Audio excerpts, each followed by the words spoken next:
上世纪90年代，波兰作家安杰伊·斯阿普科夫斯基著作的一部奇幻小说《猎魔人》横空出世，当年在欧洲的销量仅次于《魔戒》系列，其完全架空的魔幻世界更是让读者们如痴如醉，入了迷。对原著陌生的观众一定对巫师3有所耳闻。由波兰蠢驴公司打造，2015年一经问世就包揽了各路大奖，为不少粉丝圆了梦。在2019年，网飞发行了美剧《猎魔人》，播出后更是不少人表示堪比全游啊。当然，在我心里还是差了很多，但这并不代表这不是一部高品质美剧。可随着网飞一口气发布了《猎魔人》第1季，也有不少人表示这他喵的什么玩意儿？原著粉更是暗骂 ZZZQ 啊！而本片奇妙的时空交错叙事方式更是让不少人一脸懵逼，不看到最后我都以为是同步发生的故事。所以为避免这种情况，在下略微整理了一下时间线，从头到尾带各位看一下这部昙花一现的猎魔人。美剧的剧情有所改变，与原著和游戏都有出入，不要对号入座。首先简单了解一下猎魔人的世界观。中世纪世界大变，导致多元宇宙的妖魔鬼怪纷纷来到了一个世界，人类便是其一。多种族的大混战持续了很久，最终人类便驾驭了混沌之力，掌控了魔法，统治了整片大陆，并分为了2大势力。南方势力代表尼夫加德王国，在皇帝的带领下疯狂扩张领土，最终成为了南方最强帝国。北方没有南方强，由一众小国们掌控，被统称为北方诸国。其中较为强大的是由狮后卡特兰女王统领的辛特拉王国，而猎魔人又被称为突变物，是不祥的存在。在这人类瓜分天下的时代，妖魔鬼怪依然活跃，手无寸铁的百姓若想对抗他们，唯有求助猎魔人。成为猎魔人需要从小接受洗礼，最关键的一环是青草试炼，试炼者需要服下多种剧毒制成的药，活下来的即可成为猎魔人，死了的抬走就完事了。成为猎魔人后会彻底不孕不育，并且猎魔人不收女徒。尽管如此艰难，猎魔人这个职业依旧被世人唾弃，而主角杰洛特就来自猎魔人的大本营凯尔莫罕。杰洛特的身体素质超乎常人，碾压其他猎魔人。尽管如此变态的存在，却有着一个致命弱点：恐高。玩过巫师的同学都知道，1米的高度足以让杰洛特殒命。开个玩笑啊！猎魔人分为多个门派，狼、猫、狮鹫、熊等等。杰洛特则是狼派猎魔人，青草试炼让他一头白发，道上人都叫他白狼。杰洛特熟练掌握剑术与法印，行走在人与妖魔之间，他办事不掺杂任何人性，保持着猎魔人的中立态度。杰洛特更是有着自己的善恶观，两害取其轻。猎魔人的工作自然就是猎杀妖魔。为了生计，杰洛特在沼泽中与奇奇魔大战，并刻下了大量药水，提高了战斗力与感知力。手中的银剑更是妖魔的克星。没一会儿，杰洛特便以斩杀怪物奇奇魔。看着命不久矣的小鹿，杰洛特一剑了结，自己还把剩余的肉烤了吃了，足以证明杰洛特的中立态度。战后，杰洛特前往了布拉维坎小镇领取报酬。谁也不会没钱白干活吗？不是。杰洛特踏进酒馆问路，所有人纷纷投来仇视的目光。正如开篇提及的，在人类眼里，猎魔人是不祥的存在。杰洛特的心态也是好的一批，轻易不跟人动怒。就在此刻，杀手布劳鸟为杰洛特解了围。女人在布拉维坎贼有声望，酒馆的男人们都比较尊敬他。布劳鸟让阿姨给杰洛特上了一杯卡布奇诺，之所以如此友善，是因为布劳鸟把自己也看成了怪物，跟真正的怪物杰洛特算是同病相怜。随后杰洛特被一个小女孩拉走领取赏金，玛丽加建议杰洛特去镇上寻找一名叫做伊利翁的大师，那个老头常年炼丹，什么战利品都会收购的。玛丽加对猎魔人的工作十分好奇，甚至把这个斩杀妖魔的白狼当成了心里的英雄。为了增加可靠度，杰洛特总会说自己来自利维亚。到了伊利翁的家门口，杰洛特感受到了强烈的魔法，拴好自己的宝驹萝卜之后，伸手进入了结界。内部的春光灿烂与外面的民不聊生形成了剧烈的反差。望着一脸的马赛克之后，杰洛特见到了所谓的大师。实际上伊利翁早在200年前就去世了，史崔克布为了纪念他才沿用了名号，说白了就是个江湖骗子。他利用女孩玛丽加引来杰洛特只有一个目的，布拉维坎有个怪物想要杀死史崔克布，他希望杰洛特能帮自己解决麻烦，报酬自然不会少。说是怪物，其实是人类。在巫师眼里，有一种名为黑日的诅咒，那些在日食之夜诞生的女孩将来会毁灭世界，而伦弗瑞就是其中之一。黑日诅咒会让他们的身体发生异变，法术对他们没有攻击性。伦弗瑞本应该是北方诸国之一克雷伊登国的公主，因为诅咒被视为了恶女，更有道称伦弗瑞将会血血亡国。而这样一个饱受排挤和歧视的女孩，现在有了自己的势力，史崔克布自己奈何不得她一分，所以求助杰洛特帮忙。相比一个女孩的性命，诸多百姓的命更为重要。在杰洛特心里，恶就是恶，不分大小。史崔克部折磨黑日诅咒的女孩也是恶，伦福瑞滥杀无辜也是恶。同一恶人，杰洛特哪个也不想帮，这就是他的善恶观。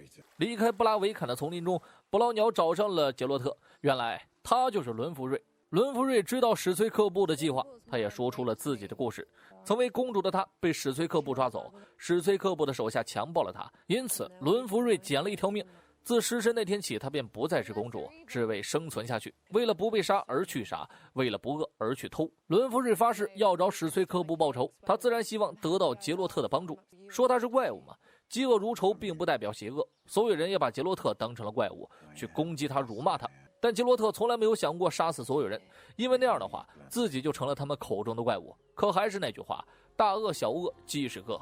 杰洛特没有做出选择，而是劝公主远离尘世，重新生活。杰洛特没兴趣去维护法律，拿人钱财替人消灾是他的工作。孤独的杰洛特把所有心里话说给了宝驹听。罗伯表示：“你在说什么？叽里呱啦的。”不远处的伦福瑞默默地看着杰洛特，一人一马聊得水深火热。这几个小时，伦福瑞好好想了一下杰洛特的建议，也许他该放下过去，重新开始了。伦福瑞打算天一亮就离开布拉维坎。说着，两人相视一眼，杰洛特开始了打桩。朦胧之间，仿佛听到了伦福瑞的预言：你身在急事，浑身是血，你做出了选择，而代价就是他人的恶语跟石碑。你最终会回去寻找森林中的女孩，因为她是你的命运。杰洛特清醒后猜测，伦福瑞并没有放弃复仇。当他持剑赶到集市后，数名猛男将他包围，这都是伦福瑞的兄弟，还给杰洛特带了句话：你必须选择小恶。口吐芬芳过后，双方开战。超人类的身体素质碾压一众混混，更是一见一个小朋友不留活口，利用阿尔德法印轻松突破重围。片刻之后，全员暴毙，没有一个全尸。身后传来了女孩的呐喊声。伦福瑞挟持了玛丽加，看着自己的兄弟们纷纷暴死，伦福瑞下达最后通牒：史崔克部若不出现，他将会屠光布拉维坎所有人。为了让伦福瑞冷静，杰洛特用上了亚克西法印，可法术对黑日之女毫无作用。眼看着极端的伦福瑞并没有罢休，杰洛特被迫与之开战，从而被迫选择了小恶。这一刻，猎魔人魔的感情的性格体现了出来。杰洛特根本不去怜香惜玉，一道百年剑法更是轻松制服了伦福瑞。伦福瑞告诉杰洛特，即便他屠光百姓，史崔克部也不会站出来牺牲自己。剑抵在对方脖子上，只是希望他能冷静，可没想到伦福瑞还在抵抗。最终，杰洛特不得不杀死他。伦福瑞临死前告诉杰洛特，森林里的女孩是你的宿命。这一刻，杰洛特浑身是血，站在集市，平民们纷纷赶来看热闹。史崔克部更是想把伦福瑞的尸体带回去解剖研究，杰洛特自然不同意。于是史崔克部混淆是非，将杰洛特描绘成了布拉维坎的屠夫，滥杀无辜，将他人安危置之度外。不知情的百姓直接把杰洛特当成了恶魔，他人的恶语更是验证了伦福瑞的预言。出于好意的杰洛特现在却落得个过街老鼠的下场，就连是杰洛特为英雄的玛丽加也粉转黑。事已至此，杰洛特只能认栽，背负着骂名与屈辱，转身远离布拉维坎，手中紧握着伦福瑞胸章，脑中不断地记着那个森林中的神秘女孩。在那之后，杰洛特长了记性，对大恶与小恶之间的取舍更加清楚，也在不久之后遇到了吟游诗人丹德里恩。他第一眼就认出了杰洛特，一头白发，身背双剑，除了利维亚的杰洛特没有第二人。随着丹德里恩的声张，酒馆所有人都知道了，更有一人希望得到猎魔人的帮助。最近频繁有怪物盗取百姓的粮食，人们已经快饿死了。一番砍价之后，杰洛特拿到了定金。经历布拉维坎的屠夫一事之后，所有人都觉得猎魔人白狼心狠手辣，从不手软。对此，杰洛特懒得解释。丹德里恩总觉得写的诗歌不够真实，如果跟着杰洛特去冒险，一定能够编出美妙的歌谣，还能把布拉维坎的屠夫成功洗白。对于这个行为，杰洛特就是一记爆弹拳，但这并不能阻止丹德里恩的决心。很快，两人赶到了任务地点，强烈的感官让杰洛特提前嗅到了危险。然而，脑门还是让人干了个包，在一边不停的逼逼赖赖的丹德里恩已经被干晕了。那个所谓的怪物开始袭击杰洛特，分分钟被制服。这个长相，用杰洛特的话来形容就是杰洛特本不想杀死森林神托克，只希望他能离开此地。未曾想，托克不止一个人。